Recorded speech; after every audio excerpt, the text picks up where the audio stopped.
В Удачном завершаются работы по подготовке котельных к отопительному периоду. Микрорайон Новый город и поселок Надежный каждую зиму в полном объеме получают тепло и горячую воду во многом благодаря качественному ремонту, который проводят летом. На двух самых главных объектах ПТВС, где сейчас ведутся работы, побывала Анна Потах.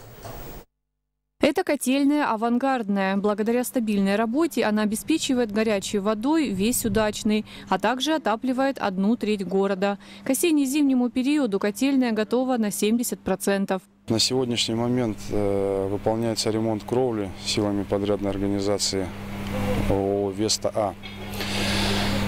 Далее они выполняют работы по переврезке запорной арматуры в камере переключения, котельная авангардная. Ну и по сетям, которые на Новом городе у нас находятся, уже выполнили замену сетей отопления диаметром 219, протяженностью 175 метров подачи и подающего и обратного трубопровода.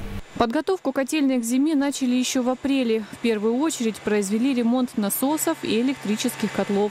Согласно плану технического перевооружения, изношенный заменят на новый. Последний раз котлы здесь меняли 11 лет назад. Стенки не прошли экспертизу, то есть они уже меньше предельно допустимых норм, поэтому приходится менять.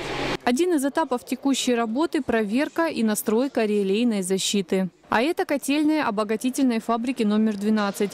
Можно сказать, сердце города. От ее бесперебойной работы зависит температурный режим в большинстве многоэтажных домов и всей промышленной зоны.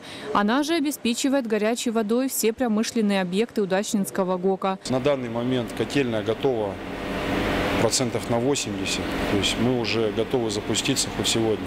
В планах по подготовке к осенне-зимнему периоду 2015-2016 годов особое внимание уделяется ремонту пожарных гидрантов, установленных на магистральных сетях водоснабжения. В целом все 5 объектов тепловодоснабжения готовы к наступлению холодов. Напомним, в Удачном отопительный сезон начинается ориентировочно 27 августа.